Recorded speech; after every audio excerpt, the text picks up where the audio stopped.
Nilabas natin yung mga Japanese bike doon sa bodega, doon sa ilalim, doon sa ilalim doon. This included, tsaka ito, no? Yan. Nilabas natin dahil tumigil na yung ulan, so hopefully tapos na ang rainy season. So mailabas natin to, ito mga to.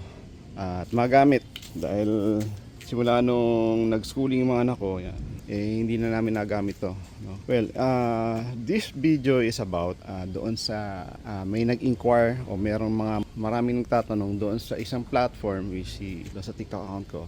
Ngayon ko lang siya nabuksan kasi nga nag-hiatus at naging busy sa trabaho. Kaya nga noon ko lang nabubuksan pati na rin yung itong channel na to, which is itong sa Rabid Biker. Well, sorry, pasensya na po at talagang na-busy, no? Hindi maasikasong gumawa ng video and everything. Well, anyway, so dito tayo ngayon, no? Nilabas natin itong mga Japanese bike, no? And ang tututukan nating topic o ang gagawin nating topic ngayon, no? O ang i-discuss nating topic is about doon sa mga inquiries doon sa TikTok about this particular bike, no? Okay, bakit siya maraming nag-inquire? Well, kasi ito, kung makikita nyo, yan, hindi siya normal na Japanese bike, no? Nakita nyo, yan ang normal. Yan ang normal na Japanese bike. Yan, yan. Yan ang normal na mga Japanese bike. May fender, yung gulong niyan manipis. Tapos may chain guard, rear rack, tapos may basket, yan. Tapos may bell. Tapos ang mga preno nito, sa unahan, C-clamp. Tapos sa likod, ang preno niyan, roller brakes. Tapos, yan, parang sa tutulad na sa Brompton, 3-speed yan. 3-speed na internal. Same as dito sa isa. Yan. Ito naman yung sa misis ko. 3-speed na internal. Tapos, same nung isa. C-brakes, C-clamp, roller brakes. Ano yan? Yung talagang typical na Japanese bike. Well, it started out just like this one. Pero, minodify natin nga because gusto ko nga makakasama yung misis ko for rides at ang gusto niya talaga kasi is yan yung ganyang klase, no? Yung gusto niya step through. Nahihirapan kasi siya na merong merong patang top tube doon kasi pagka ganito ang design step through, madaling gamitin, no? Tsaka very comfortable yung position niya dito, relax na relax. Kaya nga ito ang gustong gusto niya. Makikita nyo, ito hindi talaga niya pinaseservisan yan, no? As in talagang hindi. Makita nyo, wear and tear. Ganyan katibay yung mga Japanese bike, no? Kaya dito sa Malabon na Botas area, ito ang choice namin pagdating sa workhorse na mga o daily na mga bisikleta. Kasi nga ito, tingnan mo, pinababayaan niya lang sa ulanan niya, no? Yan. Pero hindi, gana yan, ha? Gumagana yan. Kasi nga, stainless, lahat, everything, preno, yan. So, ano lang yan, pagkagamit, parada, iwanan na din yan. Sa ulanan, arawan, pero goods pa rin yan. Okay. Smooth. Well, yan na.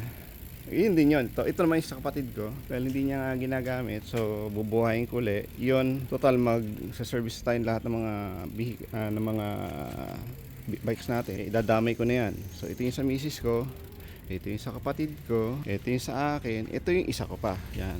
Sasagutin natin yung mga inquiries doon sa TikTok kung paano gawin ito. Paano magbuo ng ganyan mula sa ganyan. Well, ang unang natin gagawin, makikita nyo, halos all the parts here are parang MTB or gravel, no? Nagkabit na rin tayo ng ibang stem, hindi katulad nito. Iba na rin yung stem niya, pang mountain bike, pang RB na, yung mga latest, no? Yung threadless. Tapos, ang gulong natin ay 27.5, naka disc brake. Tapos, ang gearing nito, ginawa ko lang medyo robust ng konti, 3x8. Tapos naka 6 poles na rin tayo dyan. Pwede tayo tanggal kabit ng o mag-modify ng mga cogs. Yan. Dahil naka prehab na yan. From this to there, paano? Okay. Ang unang gagawin dyan, may tinatawag tayo yung parang stage 1. Ito ang stage 1. May tinatawag. Yan. Yan ang stage 1 na build. From ganito, gagawin na muna nating ganito. Okay. Ano pinagkaiba niyan at nito? Okay. Ang pinagkaiba niyan, unang-una, para mag stage 1, tatanggalin natin yung rack, tatanggalin natin yung basket, tatanggalin natin yung yung 3 speed kung kayang tanggalin. Yun ang stage 1. Pagagaanin lang natin. Kasi nga mabigat to. Itong bike lang ng misis ko, approximately nasa 20 kilos yan. Pag natanggal natin yan, no, babagsak siya parang ganito. Yan. So nawala yung rack, nawala yung basket, and ang gagawin natin dyan, magdadagdag tayo ng adapter from quill papuntang threadless para ma-address natin yung bike fit. Iba ang geometry ng mga gantong bisikleta, kumbaga sa ano, iba ang pagkaka-bike fit niyan over doon sa usual na ginagamit natin, yung mga commuter, road bike, mountain bike, para magkaroon tayo ng flexibility about doon sa bike fit. Magkakabit na tayo ngayon ng ibang stem para yung adjustability ng reach magawa natin. I-retain pa rin natin yung stand kasi nga practical ito yung pinaka-practical na setup.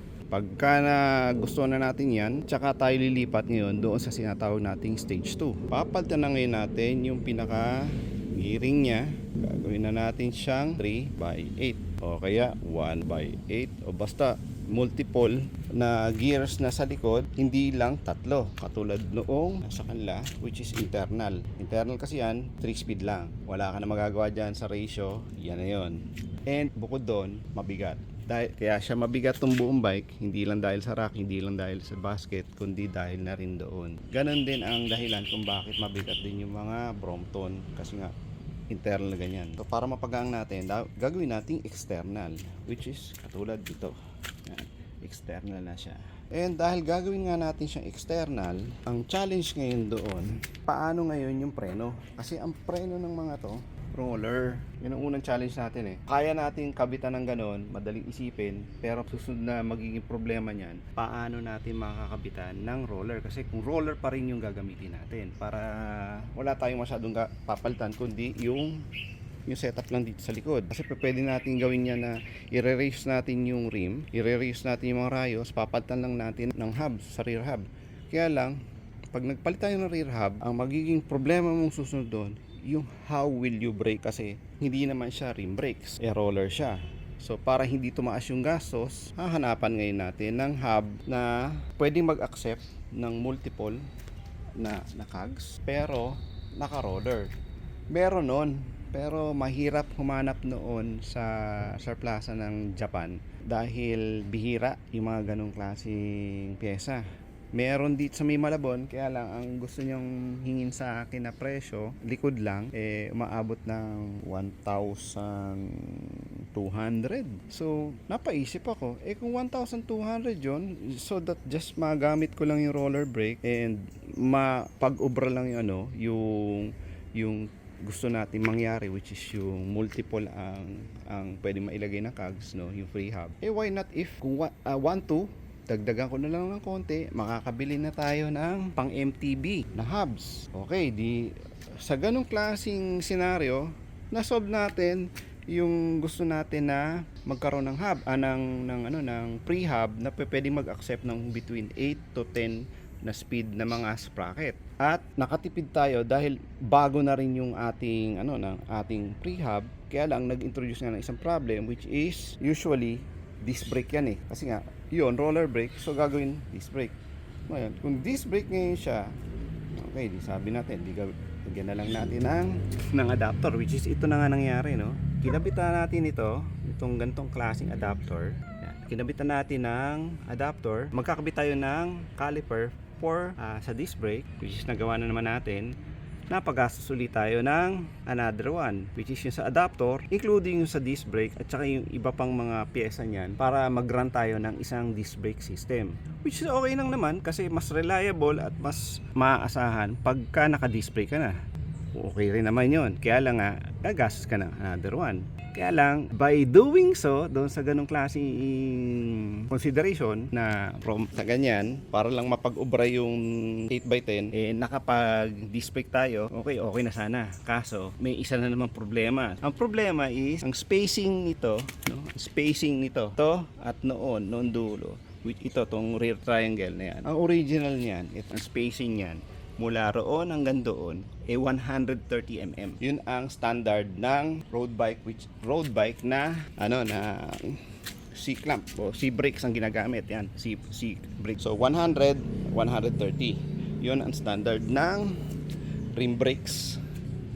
Dahil nga from rim brakes, ginawa nating disc brake, and disc brake ang standard niyan 135. So sabihin natin hindi na naman ubra, pero may paraan naman. Ang paraan, itong rear triangle, ibubuka mo ng konti, bahagyang bahagya ng 5 mm para yung hubs ay maipasok natin. Kasi nga, ang dropout kasi niyan, pahalang, no? Parang BMX. Parang pang single speed.